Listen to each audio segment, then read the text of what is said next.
Well, in the off season, you're looking for a new job and you're looking for a new home and you're trying to figure some things out in the association. Well, that might be the case for the Philadelphia 76ers, as many of you have asked, who's the starting power forward for the Philadelphia 76ers? Well, we're going to talk about it here today, see if we can come up with an answer and help out the front office on this Tuesday of the PHLY Sixers podcast presented by Rothman Orthopedics. Visit rothmanortho.com/PHLY, along with Derek Botner, Kyle Newbeckham, Devon Givens, Bree producing, the president of basketball operations, and you in the chat. Great to be here. We got to talk about Kyle Lowry a little bit later. Kyle and I did a emergency podcast on Monday. If you didn't catch that after the show, please do go check that out. We'll get Derek's thoughts on Kyle Lowry officially returning to the Philadelphia 76ers for year number 20 of his illustrious career. Man, that's such a long time. That is a long time. Doing anything,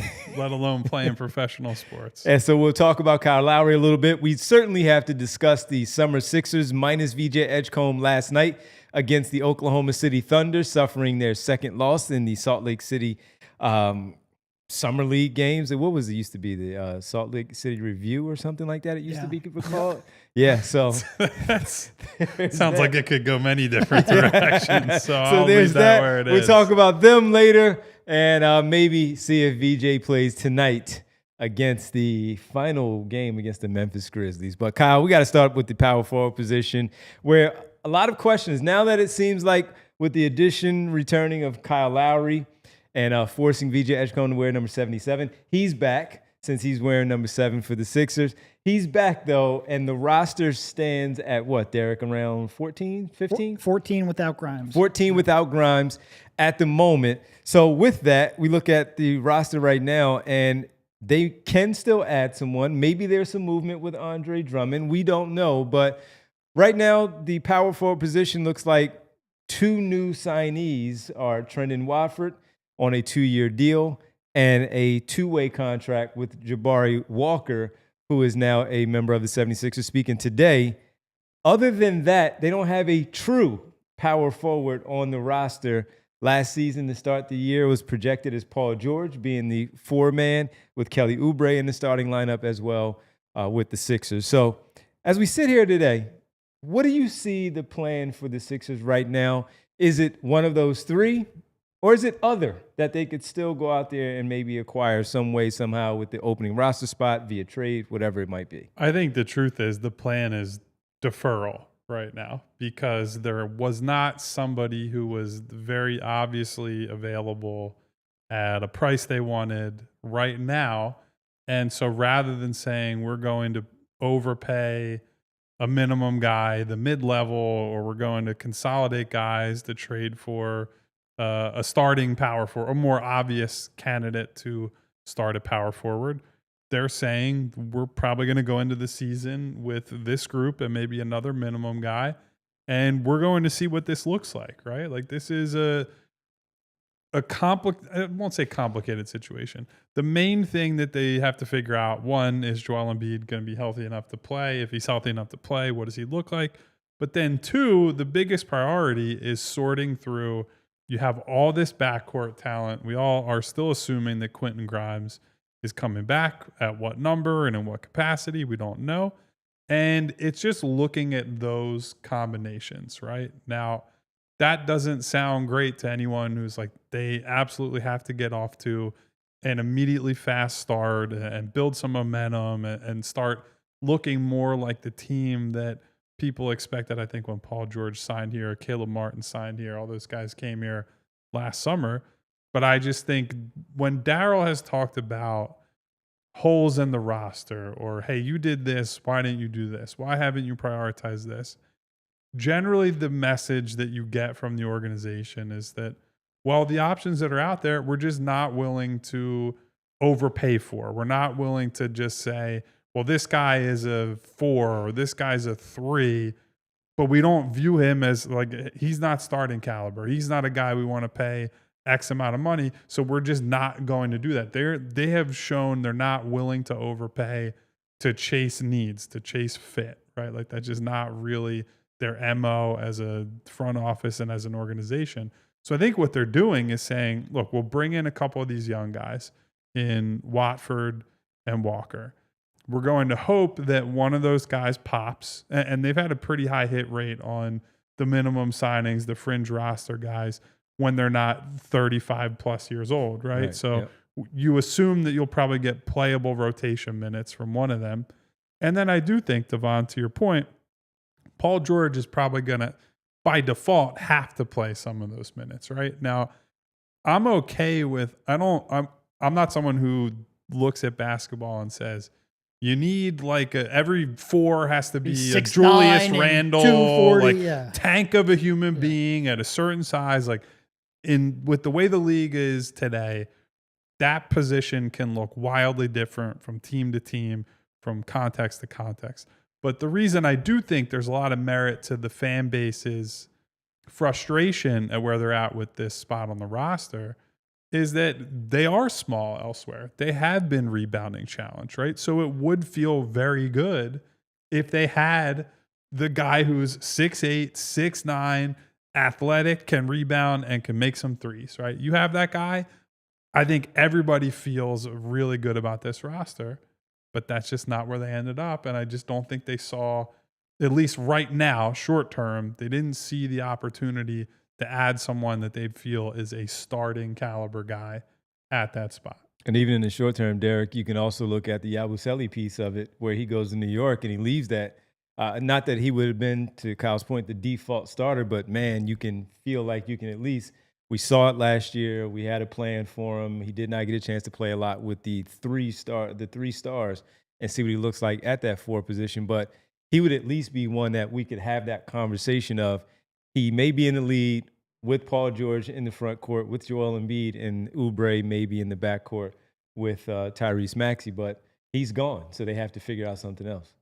Yeah, and I sort of agree with something Kyle said, in that I don't necessarily view the power forward spot as it needs to be a big body. Like, I would prefer to have like 3 wing-sized players on the roster. It's just tougher when you're talking about a team that has a pretty short backcourt, and specifically one that doesn't rebound all that well. I think, VJ, we saw it the other night where he grabbed 10 rebounds. A lot of them, he was coming in from outside of his area. I think he can help with that. I think having Quentin Grimes for a full season can help with that. Well, Quentin's not a great rebounder, even for his position, but I think, he's better than people like Kyle Lowry and Eric Gordon and Reggie Jackson that were actually in your rotation last year. The bar is on the floor there. So I think it's going to help a tiny bit, but this isn't really like, if you're going to pick, first of all, if you're going to have an undersized 4, like a wing 4, you would prefer for them to be a little more in their physical prime.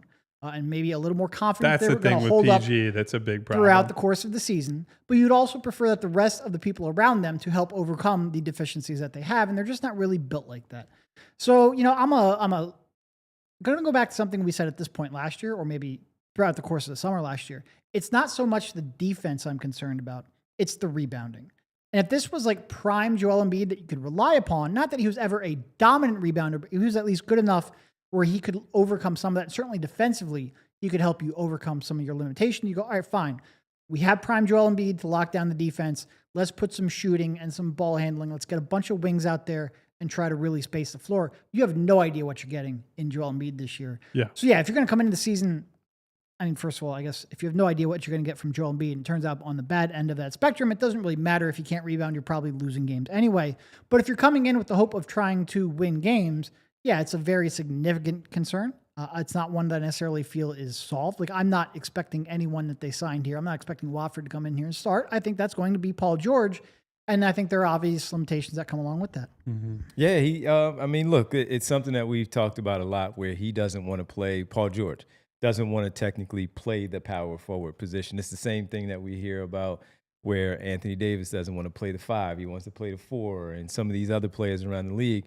But that position has become such a versatile position now because of, as you said, Derek, just having 3 wings out there on the floor, plus a center, plus a point guard, and let's have at it. Mm-hmm. But in this case, technically, you're doing that with the 2 wings of George and Oubre, with Embiid in the front court and Grimes, McCain, whoever starting in the backcourt with Tyrese Maxey. But we had no problem really talking about it last year. While we did experiment with it, hey, maybe Gershon Yabusele comes in as the unknown and he earns that starting power forward spot. Or maybe Eric Gordon is in the backcourt with Tyrese Maxey and by default, Paul George and Kelly Oubre are now in the front court with Joel Embiid.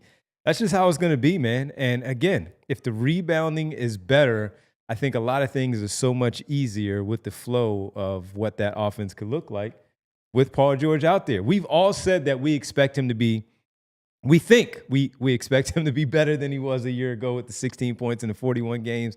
Didn't look good, and he just did not look like himself. If he's a better player overall, and Oubre is the other starter out there with him, just by him being out there and being a better version of Paul George will answer the question so much easier right now, where it could be a holdover for right now until they address it later on. Maybe at the trade deadline. Maybe somebody else gets waived or whatever it might be. If he is just better, they are better even at that spot. Yeah. I just like, it's just how Daryl operates. And he's been very transparent about this. Frankly, it's a part of why they drafted VJ Edgecombe, right? They looked at their options on the table in the draft, and there were more obvious positional fits, positional needs, and could have said, well, our board says this guy's 3 and this guy, make up a number, whether it's 4, 5, 6, whatever it is. They took the guy that they believed was 3, setting aside the fit, setting aside the need, because it was more about the long-term upside, the long-term, like, hey, what are we getting from this pick in 2 years, 3 years, 4 years, 5 years? And while obviously you can't treat the whole roster like that, right? You do have to sign guys who just do specific jobs.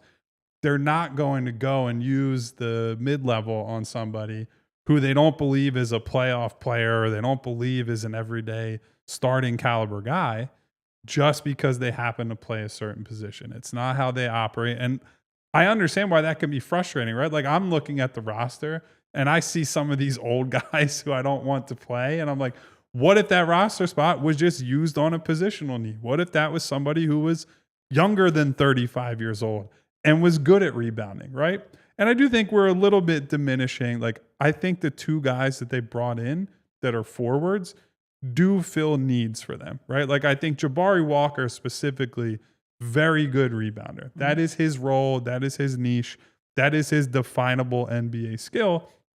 His issue is more, he's limited in other ways. He's not a creator. He's not a guy who's going to give you much offensively. So how does the rest of the lineup look with him in it? Trendon Watford is on the other end, where I don't think he helped really on the rebounding side. He's not a traditional, like, go bruise guys forward. He's more of a point forward, a guy you put the ball in his hands, he can play make, and he adds a little bit of that. So that changes the lineup, further down there. But I would circle back on something Derek said. The big reason why this is such a concern or a question mark is because you just don't know what Joel can give at this point. It's right? always the question. In his like 3rd year, 4th year, around that time, he was a pretty consistent, like 11 to 12, 13 rebounds a game type guy when he was young, but he hasn't been that level of rebounder consistently, and certainly was nowhere close to that last year in limited action. And I think it is just, you've seen it become tougher for him to contest a shot, protect the rim, and clean up the play afterward. Like, that's what separates the truly great defenders at the center position from the guys who are just like, yeah, I can contest a shot, but the other team has a good shot at a rebound here. Like, the second jump ability and the ability to just, be big and spook people around the rim and then seal somebody off and grab the rebound. That was something really special Joel was able to do that I don't know if he's really capable of that at this point, at least at the level that they need him to be.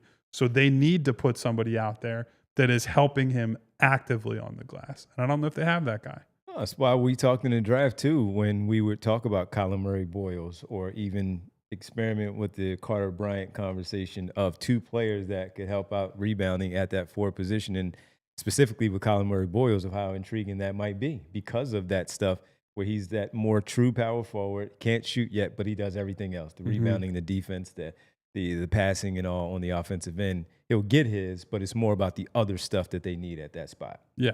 And look, we can probably at some point get into potential trade candidates too. Yeah. I think one of the things to think about is I think Andre Drummond, they have clearly tried to see, like, hey, can we move this contract somewhere, right? And I don't think that they are married to Kelly Oubre long term, although Kelly is at least a useful role player who he himself fills a positional need and does stuff that they need on this team. But I think as you hear their names pop up in some stray rumors here and there, I think the very obvious connection is you're looking to see if you can get a starting caliber for whoever that might be. Yep. Cool. Certainly don't need more backcourt help. Well, No, you would I hope mean, anyway. we'll talk about that Daryl one. is obviously very comfortable going into the season with a hole in his roster. I think if they bring back Grimes, they're going to have some trade chips. It is the mid-level is, I don't think they're going to use. They're currently 19 million under that second apron. He's not going to use that because you have to have that reserved for Grimes. You could end up moving Drummond. You could end up maybe waiving Ricky, but it's going to be a minimum guy, and we're going to have the questions anyway. Like, none of them are going to solve the question that we currently have.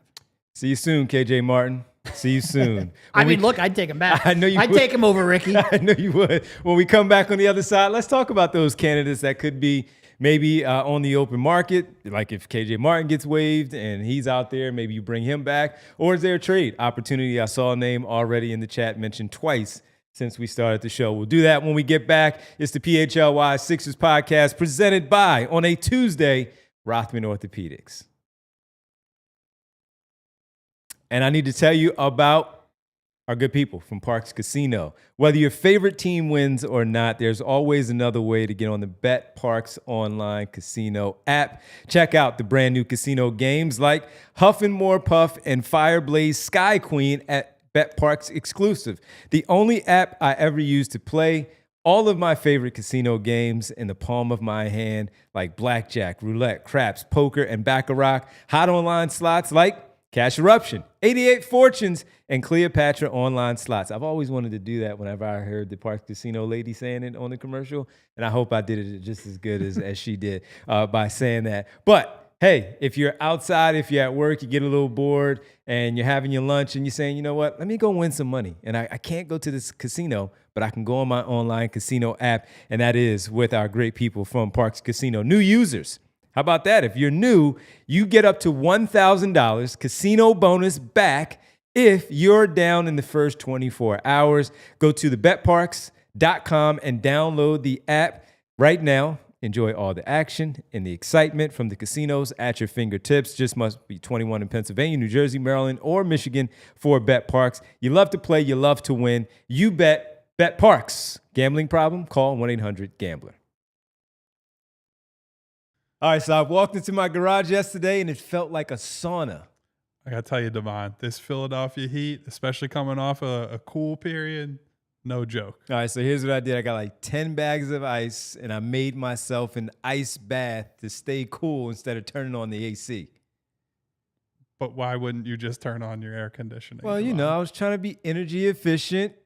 Go green, go birds, right? And a little power dribble. Make sure I stay away from it. Yeah, but, instead of icing yourself out, you could just check out Pico's energy saving rebates. They've got deals on Energy Star cooling equipment that actually work, and they cut down your bills. Hold on. So no more ice? Unless it's an ice cold beer, Devon, we don't need to talk about ice. That makes a lot of sense. So everybody just head to pico.com/ways to save. They've got tips for everything. Heating, cooling, lighting, you name it. Don't resort to ice like my friend Devon over here. Welcome back to the PHLY Sixers podcast presented by Rothman Orthopedics. Visit rothmanortho.com/PHLY. If you got a little banged up over the holiday weekend and you need to go to get checked out, Rothman Orthopedics is the place for you. All right, Derek, it was something that we did discuss briefly last week when we touched on some trade candidates or maybe options that could be out there potentially still on the free agent market. Are there still any out there of interest to you outside of what they've already done with Watford and Walker? No. Cool. Kyle. I mean, KJ, legitimately, if he gets bought out, I would bring KJ back in a second. Yeah. On a minimum. The guys that I'm keeping an eye on are guys that are a little higher caliber, right? Right. Like if I'm making a move for a forward at this point, we're talking the PJ Washingtons, we're talking We're the talking trades. Tari Easons. Yeah, Yeah. we're talking trades, right? Like if you want to fill the end of the roster with a, Kevin Love or KJ Martin or one of these guys who's a buyout free agency candidate, I could see it if you just are hoping for a placeholder. I honestly don't really want to give those guys minutes in an ideal world, right? Like maybe KJ, just because he at least showed comfort in the system here, Yep. and he's still young enough and athletic enough, like he can do some of the things they need.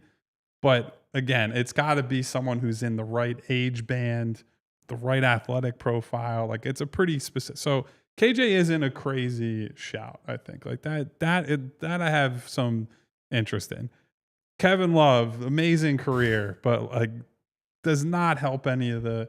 Has been a great rebounder historically, but that was a while ago, Well, and now he's basically playing center half of the time. Daryl is pretty into guys who have had amazing careers but can't help you anymore anyway. So that's kind of right in his wheelhouse, as we learned yesterday.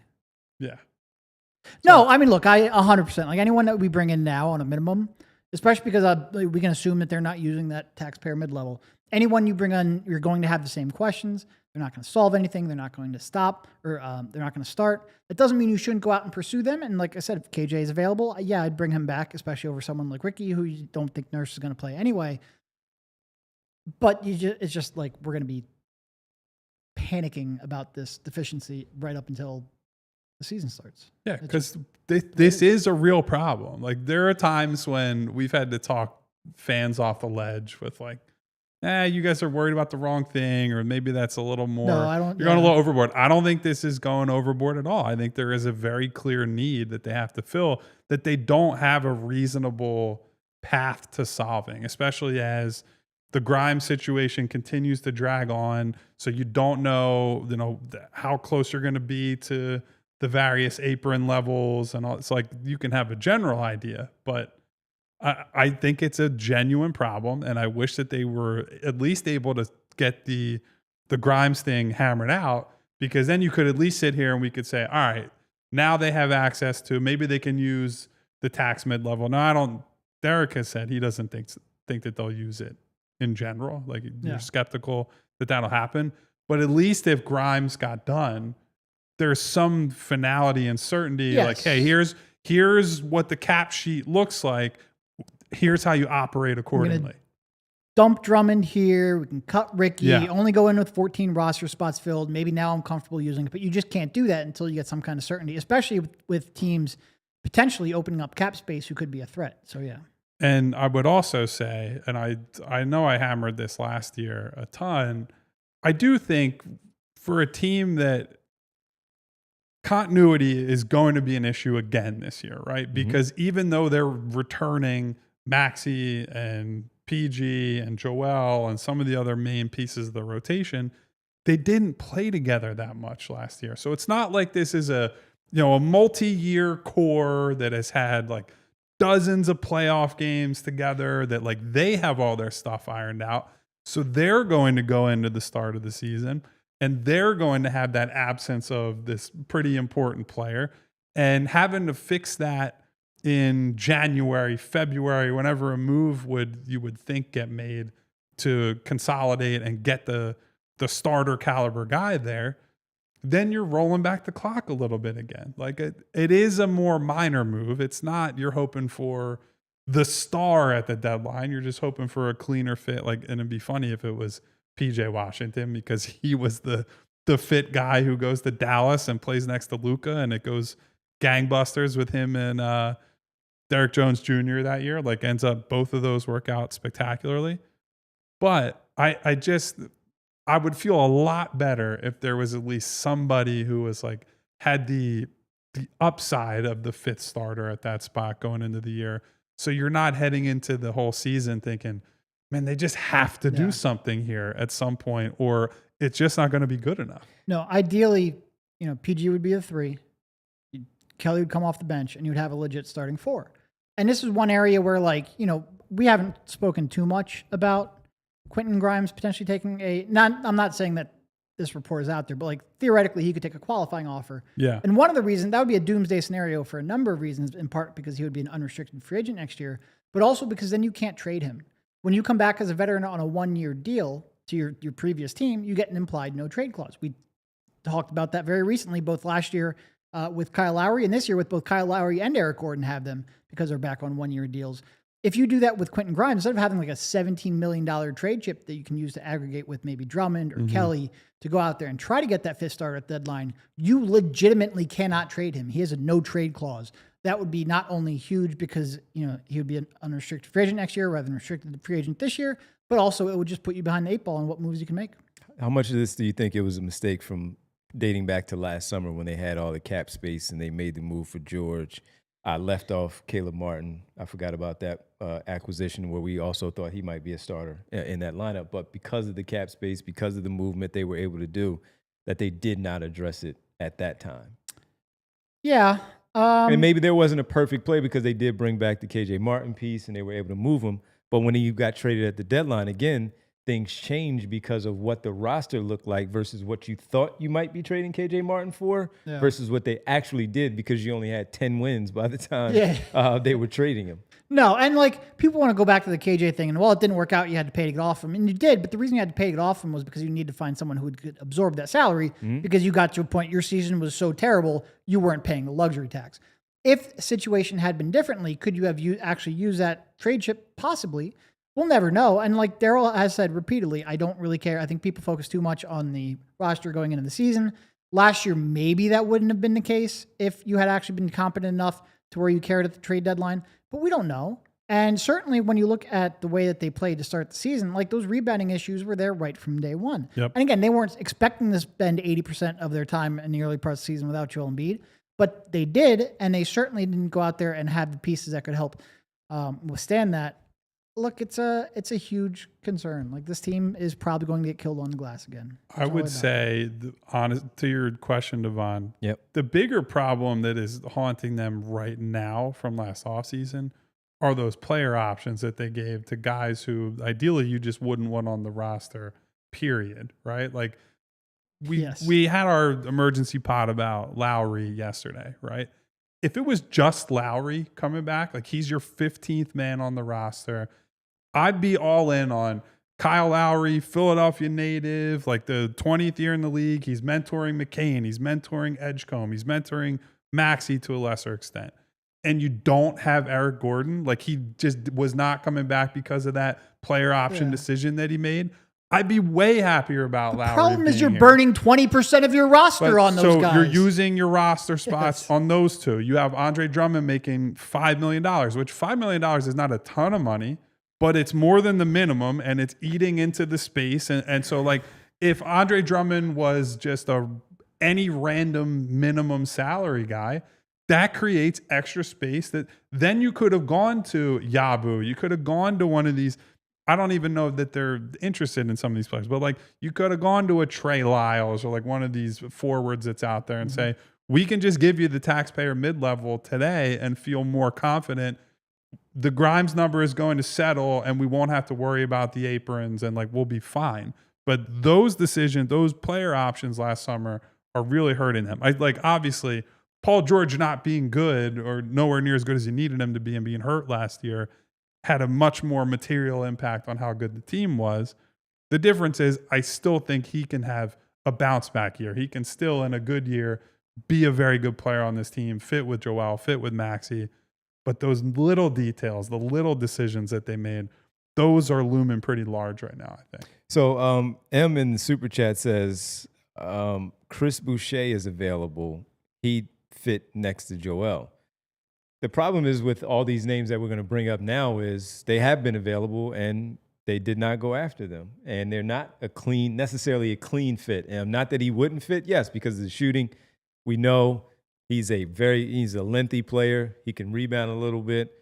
But he's not that one that you're just going to slot into a starting spot on this particular team and just feel, all right, cool, let's rock and roll and let's go after it. He's been a 15 to 20 minute a game guy who even in Toronto rarely started, right? Yeah.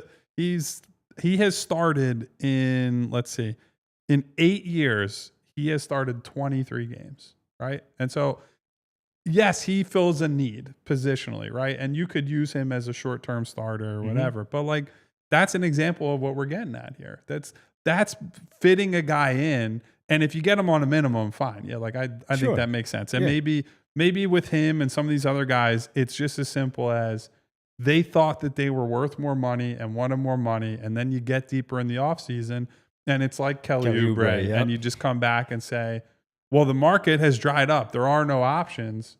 Now I'll go to you. I'll play for the minimum and there's a path to playing time. Like, I think that could be what ultimately happens.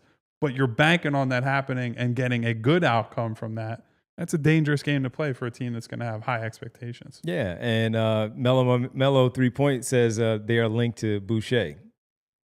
Okay, again, if they do it, we know why they did it. And we know that the shooting is there. I'm not saying he's, and Joaquin brings up, he always kills us every time we play him. He has had a bunch of good games. He does, but you know all how that goes too. You bring in the player that always kills you. That doesn't mean he's going to be doing that in the uniform for 82 games against the opponent.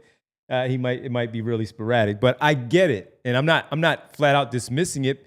I'm just saying that every player that we talk about from here on out, just like we talked about after Cooper Flagg and Dylan Harper, there was a hole in everybody's game. So you just compared VJ Edgecombe to Chris Boucher? No. Pump agrees with you wholeheartedly. Yes, he does. I'm just saying that everybody at this point, like Kyle said, they could go deeper into the offseason, and it's going to be a Kelly Oubre situation where they look at their value and see that it's not what they thought, and they're going to have to settle for a little bit less than they anticipated. And in this case, everybody has something about them that you might agree with one player. Like if I brought up Preston Sachua, you're going to be like, no, I get it. I get it, because they're all here at the same time for the very same reason, still available at this point. It is a good point that Kyle was bringing up, though. Like Morey's best 2 minimum signings came in August with Yabusele and September with Kelly Oubre. Yeah. So like, I think not only is Daryl one of those like stop obsessing over the roster before the season starts, he's probably telling you to stop obsessing over the roster a week into free agency. Things could shake out. To Devon's point, people could come to reality, grips with reality on what the market for them actually is, and make decisions that they're just not ready to make yet, which ties pretty directly into the Quentin Grimes conversation that we've been having for the last week, in which it seems like there was no short-term movement on. So yeah, I think there's just no great solutions. I don't know what else to say. No, it's we try to talk about on the show all the time, right? With guys taking certain roles or guys taking certain contracts. Like, there are times when you want it to be one way and it's the other way, right? Like, you want a guy to say, today, I'm willing to sign for the minute. Get me on the roster, right? Yep. But that's not how it works, right? You want Quentin Grimes to today on July 8th to say, yeah, I'll take $15 million a year and for the next 4 years and slot into, that's a good role player contract and he's got tradability. He's got present day value to the team, but that's not where he and his agent are at. So I think at this point, once it didn't happen quickly, like they didn't make a mid-level signing that was an obvious, this is the guy, right? I think it just became pretty obvious, unless there's something that we don't know about right now, that Watford's going to get a bunch of opportunity. They're going to play Paul George a good bit at the 4. I think Janai Broom, who we'll probably talk about during Summer League, will probably get to some extent a crack at playing 4 minutes. Like, they have clearly been using him in Summer League in a way that suggests they want him to try to play there. Whether that works or not, we'll see. But so it's going to be a training camp battle, and maybe somebody shakes loose, or maybe they have a phone call with an agent in late summer, early fall, where a guy is just kind of hanging out there, and they say, hey, I see an opening here. I see a good team with some other talent, but nobody in the front court I'm scared of. Sign me up. It worked out for Oubre. It worked out for Yabu. Like, that's an easy sales pitch for Morey and Nick Nurse to make as well, right? Like, you call a guy in September whose market is just non-existent and say, I'll go get you paid. Like, that's the thing. Most of those conversations late in the offseason, the Sixers have been good at that, right? They have a very clear vision for what they can offer a power forward or like a 3-4 hybrid at this point. But I get it. Everyone wants everything to be done. And you can spend the rest of your summer down the Jersey Shore or doing whatever, not thinking about the Sixers lineup problems. All right, go ahead. Yeah. No, I was just gonna say, remember in Moneyball where he's like, "Well, you can't get who was the player? You can make him up in the Jabari, but you can make him up in the aggregate." Maybe he's like, "Well, we'll get 15 minutes at the power forward spot from Paul George, 15 minutes from Watford, 15 minutes from Walker, and like maybe that'll work if everyone's healthy, but." Good Lord knows we can't assume that. Right. And I think that might work regular season. Yeah. I don't think that's working. Well, but to his point, then you if your team's actually healthy and you're competing and contending, then you can be aggressive at the deadline, assuming you get this Grimes thing locked in. Yeah. All right, we got to talk about on the other side, the big deal. We'll tell you what that big deal is on the other side as we talk and discuss the power forward position. What's the Sixers solution? We'll read your super chats as well as we hang out with you on Tuesday. By the way, it's a guarantee that Quentin Grimes will make a decision on whatever he's doing when we're in the air. While we're in the air. Yes. Devon and I will be having a nice beverage on our flight tomorrow with super producer Bree. Derek will be on a completely different flight because he's our special boy. Pain in the butt. That's right. And the decision will be made in an emergency pod with Rich Hoffman. We'll talk about it all when we get back. The big deal as well right here on the PHLY Sixers podcast presented by, I'll tell you in a second. Presented by our good people from Rothman Orthopedics. Hey. That's right. My back was a little messed up after playing some hoops with my nephews on Sunday. They talked me into going out there on the court. And I was like, man, I know I'm going to tweak my back a little bit. My nephew won because I wasn't going after it. I was like, all right, you got it. You got this one. And I couldn't tell them no. So I didn't tell them no. And I said, you know what? Now I got to reach out to my people at Rothman Orthopedics. Like me, if you are having some aches and pains after a pickup game or an old injury flaring up, for the summer adventure that you're on, Rothman's team of experts, they're here to help. With evidence-based care and commitment to restoring your mobility, they'll get you back out there, and they'll do so stronger than ever. Patients will find the full spectrum of orthopedic care at Rothman Orthopedics. From diagnosis to discharge, they provide their patients with every service and procedure necessary, such as x-rays, orthotics and bracings, MRI, PT, and much more. So, if the pain is slowing you down this season, take that first step. Head to rothmanortho.com/PHLY and schedule your appointment today. Tell them we sent you. Rothman Orthopedics, your summer, your mobility, their mission. And just like your favorite team needs a home court advantage, your home needs a home floor advantage as well. And Empire Tay can help you get it. Empire Tay has flooring experts, dedicated flooring professionals who focus on flooring every single day. We've all been to some of those big box stores, and while they might have a flooring department, the person actually helping you with flooring might have been doing sinks yesterday and could be stocking light bulbs tomorrow. Empire Today lives and breathes flooring, and they will be with you every step of the way. They have flooring experts who bring the showroom right to your home. You pick the right flooring and the right colors for your space so you can see how it looks with your furniture and in your house. You get precise measurements taken and have all of your questions answered so there are no surprises. With Empire Today, you get clear upfront and all-inclusive pricing. Plus, you can schedule installation as soon as the next day. Schedule a free in-home estimate today because some things are just better at home. PHLY listeners can receive a $350 discount when using promo code PHLY. You heard that right, a $350 discount with code PHLY. Restrictions apply. Visit empiretoday.com/PHLY for full details. Welcome back to the PHLY Sixers podcast. Summertime, hanging out with Rothman Orthopedics as our presenting sponsor. But right now we have to tell you about the big deal, and the big deal is presented by Jeep, our good people from Jeep. I know people buy Jeep at, the Cherry Hill, presented at Cherry Hill and all that. They buy the Jeeps elsewhere. I just don't know why, Derek. It's just a puzzling Doesn't thing. make any sense. Doesn't make any sense. No Drive sense home at in your all. new Jeep today. Just minutes from all bridges, available online 24/7 at jeepofcherryhill.com. And the big deal today, Derek, we're going to start with you. Coming back for his 20th season, Oh, God.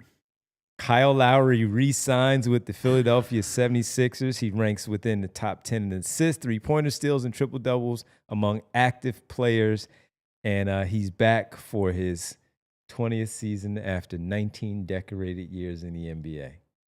So obviously we have to do, the required great career, Respect the heck out of him. Decorated. But Great story, him finishing his career in Philadelphia would like nothing more than him winning a championship, yada, yada, yada, all implied. It's getting to be like 12 where we have to say it every time because he can't play anymore. And look, I wouldn't mind having him around to mentor Jared. I get it. That's cool. That's why you have coaching slots. They have literal positions designated so you can say, I'm going to take my experience and pass it down to the next generation. You don't have to use cap space on it. You don't have to use a roster spot on it. You don't have to encourage Nick Nurse to put him on the floor in the middle of a game that counts. It is, no matter which direction you're looking at, like, 'cause there's a lot of people who have different viewpoints on this upcoming season.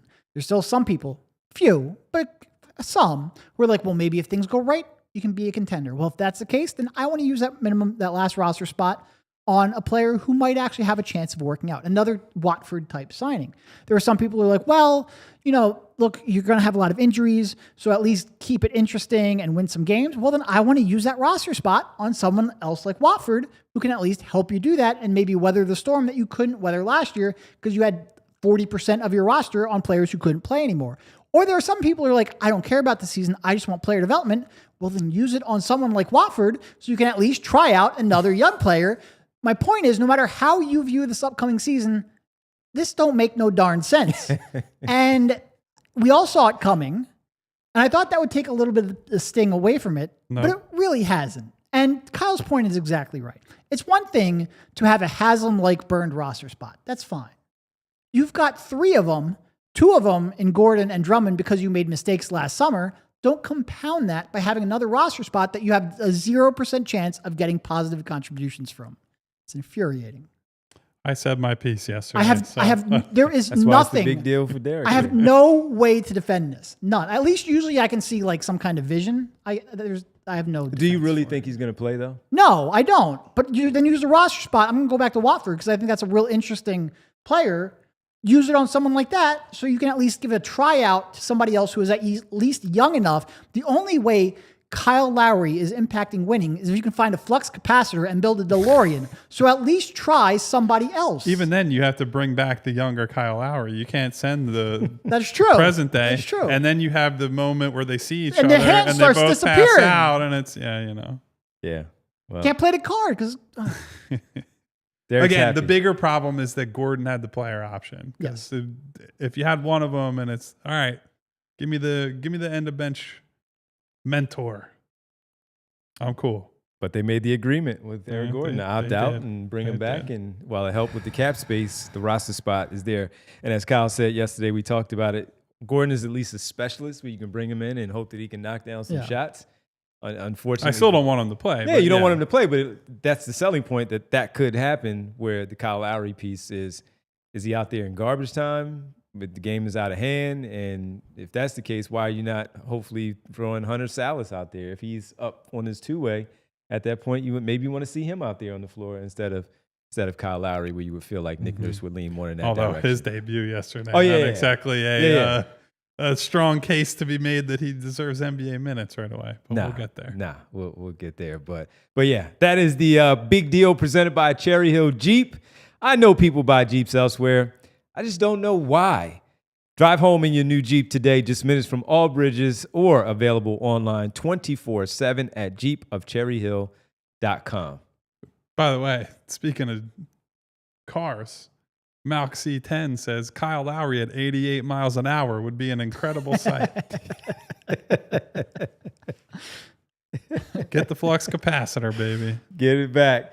All right, let's talk a little bit about Summer League last night, since you brought it up, Kyle. And Stinky doo-doo. It is was. what that game was. it was really one. I told was Kyle bad. before the show, I'm like, I had stuff to do last night. I woke up this morning, watched it, and I'm like, man, if it wasn't our job, there's a 0% chance I was watching that bad. game. It was funny. We were bad. hanging out in the Discord a little bit during the game, and one by one, the people who started the game watching were like, you know what? I got better things to do, like watching grass grow or paint dry or my Socks laundry. to fold, or- yeah. It was real ugly. And it was like off of the high of Saturday. It's like, man, that was some whiplash. the there. deflation that as soon as the first place I saw it was Tony Jones from The Athletic saying that The VJ Edgecombe Edgecombe was news, out. yeah. It was like, after we talked about it on the show. Everybody get ready. We're going to talk about this tomorrow.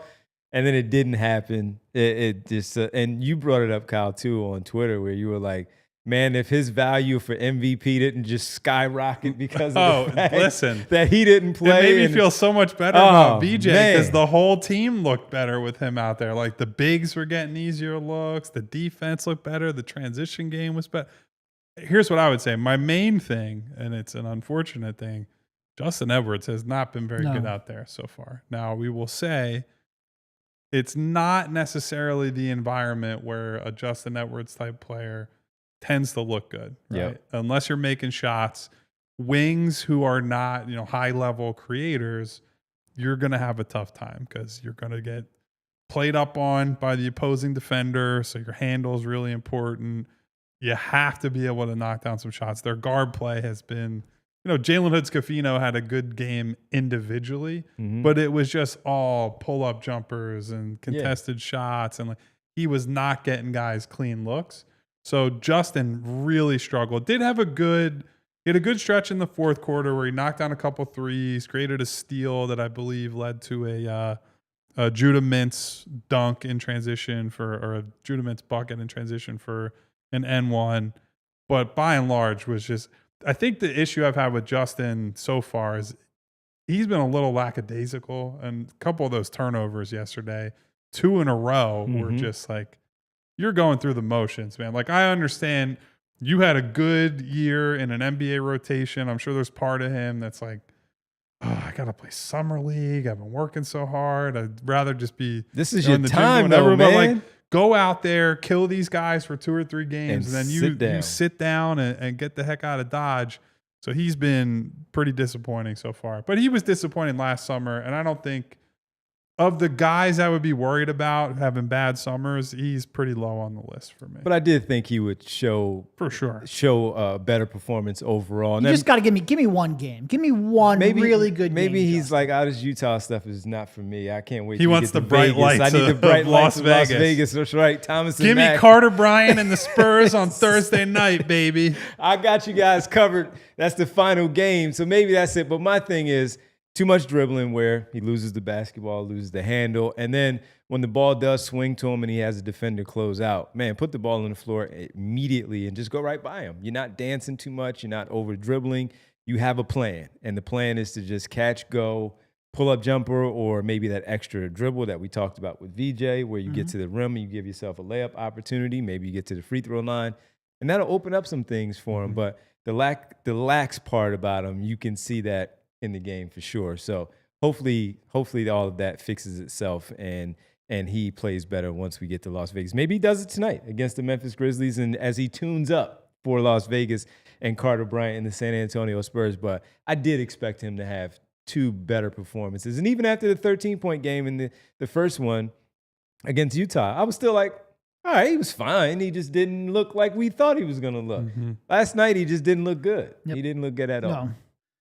Game 1 was disappointing. Game 2 was bad. Yeah. It was just bad. Yeah. Especially the first half. The first half was brutal. Bonus struggling. Broom struggling. Like everyone you cared about kind of struggled. And you're like, great, we got a Jalen Hood-Scafino and a Judah Mintz game. I don't really care about any of that. All due respect to those guys who play well, but they're playing for another team, hopefully. Yeah, they're not playing for jobs here. Ace Bailey out tonight in their back-to-back, and Sensabaugh also out tonight for their back-to-back. So curious to see who's available for the Sixers. That's what I was going to ask. I would assume maybe Justin sits out of this one.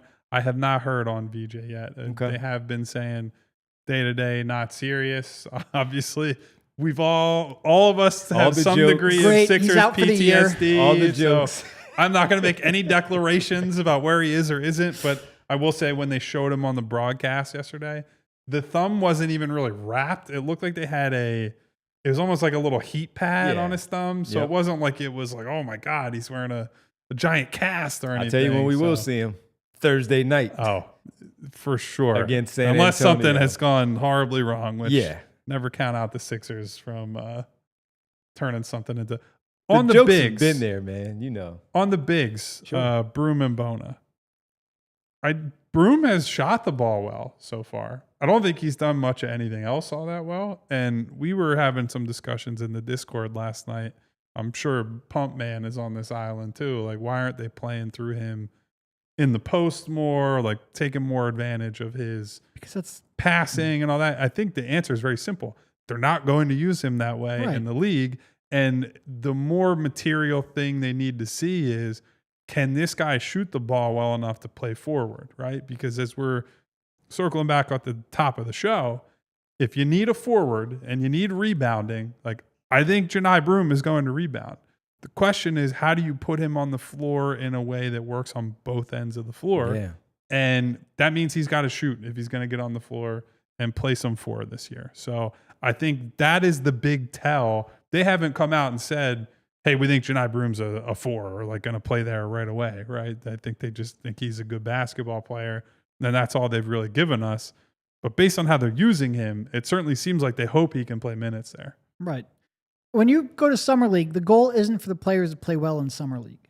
The goal is one of two things. If it's a guy you think has long-term upside, you ask him to play outside of his role for stuff that he will eventually, hopefully do. Yeah. Or if it's a role player, you ask him to play within the role of what he's going to do in the NBA.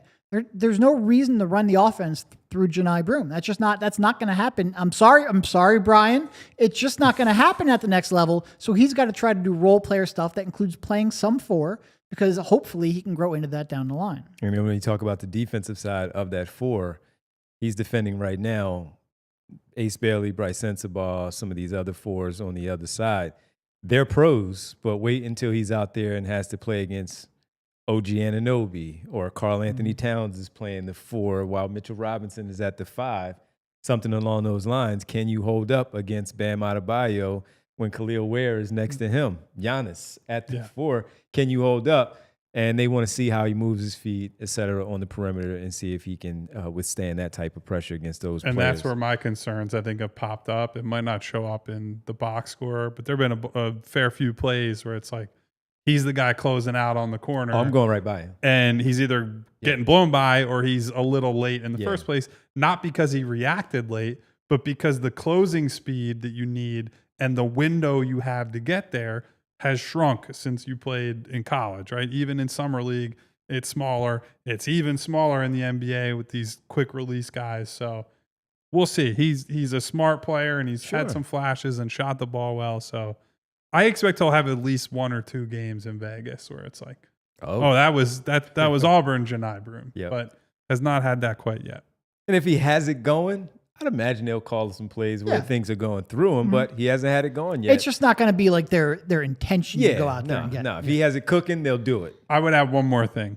When VJ plays, I don't want them playing through Janai Broome in the post.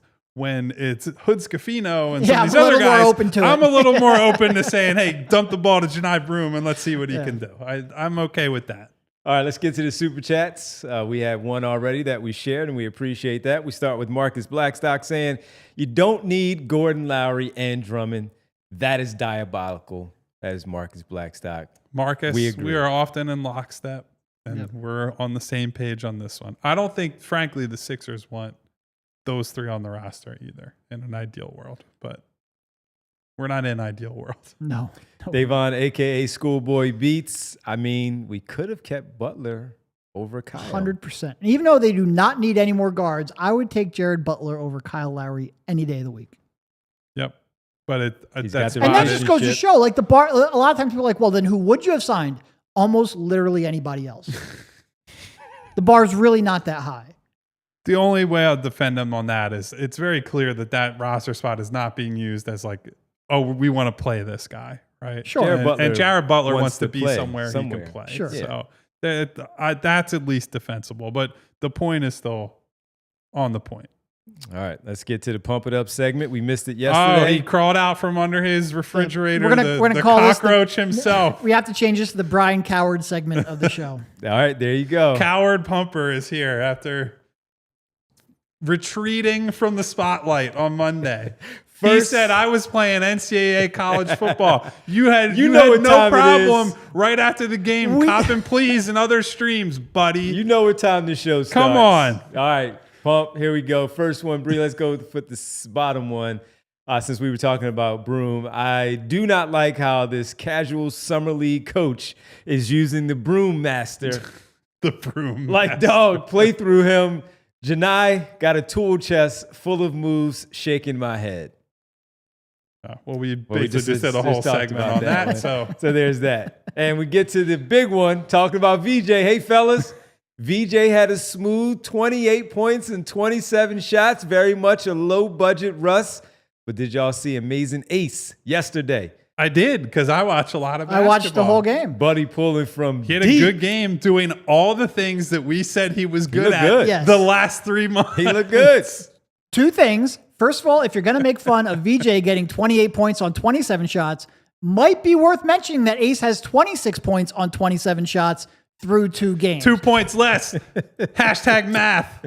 Second, if you actually watch the shots that Ace made, because I watched that game, he didn't get by his defender once. Not once. Everything was either created by somebody else or an off-ball shot, or he just rose up and shot a jumper over someone, which we acknowledge he is talented enough to do at times. Good. I don't think it's a way to make a sustainable offense. He had some nice role player moments yesterday. Off-ball shooting, had a couple nice offensive They treated rebounds. him like a role player, by the way. And that's where I'll actually defend Ace. Ace got open a bunch of times, and Isaiah Collier said, "It's Isaiah Collier time," and just drove through 3 different people. Once you accept that he is an off-ball role player, I think we might start seeing eye to eye. Listen, if that was the version of Ace that you would get, Yes. I'm signing up for that easily. The problem was he would have games like that, and then 3 games where he thinks he's Kevin Durant and is taking a bunch of terrible shots. Like the one shot in the corner, the no dip 3 he took yesterday. Very nice. That is awesome. That is when we were talking about shooting potential, and like, I don't care about the shooting splits. I don't care about his free throw numbers. Like, that's the stuff that we were talking about. I love the off-ball stuff. I love the catch and shoot stuff. And I love the rebounding. I love that he was just mixing it up and doing role player stuff. But that's what it was role player stuff. Unfortunately, and Brian might legitimately be Ace Bailey's agent at this point, because they agree on this 100%. Brian's in the chat right now. Ace is a superstar. If you can't get to the rim once in 2 games in the summer league, you are not. I'm not going that far. I'm just saying Ace played a good game and he was good at all the things we agreed he was good at. Unfortunately, Ace thinks he should be taking dudes off the dribble. He's not getting anywhere in these 2 games. Brian Knight calls B Pump Omar Cooper Pumper. For He this really one. might be. They kicked He you off really the might coaching be. staff, Pump. Now that's why you're really back. You lost your summer job out in He Utah. was so mad he had to go play NCAA during the show. Great Bogason. If possible, I want your guys' opinion on the Bowl situation. Why doesn't he get more playing time, and is he a target for the Sixers? Do you want me to? I'm trying to live by the if you don't have anything nice to say nothing at all on this one. He's one of the ultimate, just like, oh wow, I saw him do something on a Twitter clip or Instagram or whatever, and then you watch him for 2.5 minutes in a game, and you're like, what is this guy doing? We're talking about Bull now, right? Bull. Yeah. Okay. Yeah, not Ace Bailey. Bull. You said it. I just implied it. Bull. So, yeah, great Bogus. He's just going to be a guy that latches on 1-year deals, maybe a 2-year team option on the second type of player. I wouldn't. Yeah, I wouldn't. I don't buy him at all. He has not. He's played on 3 different teams, all of whom had real needs, and did not latch on anywhere. So it's not looking good for him. No, Be a great story though, and since we're using roster spots on stories, We're not going to be the all narrative team. I'm out on that. Yeah. So Give me good basketball players. everybody, we appreciate the power forward conversation.